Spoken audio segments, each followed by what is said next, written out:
PulseChain has been the buzz of crypto land since the downturn of the crypto market. Everyone is wondering, what should they do? Hold, buy more crypto, or sell? Well, Richard Hart is forking the Ethereum blockchain and has offered crypto holders the opportunity to make a political statement that blockchains are free speech and exercising your free speech by way of sacrificing cryptos that you currently hold in exchange for points that will possibly get you Post tokens. Check my description for links where you can find out more information about PulseChain and the sacrifice. You can also search YouTube for more detailed videos on the sacrifice process and which cryptos are being accepted for the sacrifice. Post tokens will more than likely be a midterm to longer term hold for maximum potential gains. Part of the great news is that since PulseChain will be a fork of Ethereum, you will receive exact copies of all the ERC20 tokens that you hold in any wallet that is connected to the Ethereum mainnet. Wallets which you do not own the keys for and are not connected to the mainnet will most likely not receive copies on the PulseChain. This will be the biggest token airdrop in history. If you hold any ERC20 tokens and would like to receive copies of those tokens, you still have time to move those tokens to a wallet like MetaMask. MetaMask is the most popular wallet and most recommended by crypto enthusiasts. You can watch a few tutorials on how to set it up and move your tokens to MetaMask. However, just make sure that you download and install the official MetaMask wallet. There are many sites that mimic the official site but are total scams. The official website is metamask.io, or you can add MetaMask wallet as a browser extension on Chrome, Firefox, or Brave.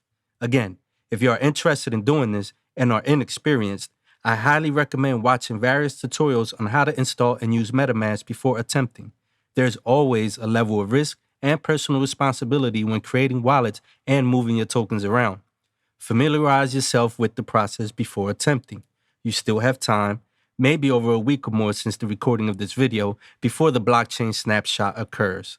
A lot of investors and crypto enthusiasts are excited for the release of PulseChain because the creator claims it will be faster and cheaper than Ethereum. These are probably the biggest concerns regarding Ethereum. Anything that you can do on the Ethereum blockchain will be able to be done on Pulse. This includes minting and selling NFTs, video games, DeFi, and much more.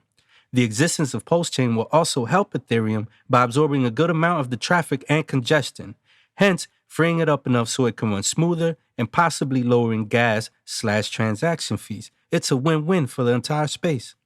If you want predictions on price and how PulseChain is going to play out, I recommend watching more videos on this upcoming project. There are plenty out there. All I can say is that I expect it will be more interesting to be a part of this historic moment rather than just sit on the side and watch. I suspect that it will be a lot of fun in more ways than we can imagine. The community has more members than your average token and is growing by the minute. More and more influencers are jumping on board, and there are rumors that even Vitalik Buterin, the creator of Ethereum, approves the creation of PulseChain. If that doesn't pique your interest, I don't know what else to tell you. Expect more videos on this channel, both fun and informative, about PulseChain. Feel free to like and subscribe to support my journey into a new era of cryptocurrency. If you're inspired to leave a comment, that's great too. I won't respond to questions that you can find the answers to by doing a little bit of your own research, but I will respond to most of the fun ones. Thanks for watching, and let's change our lives one post at a time.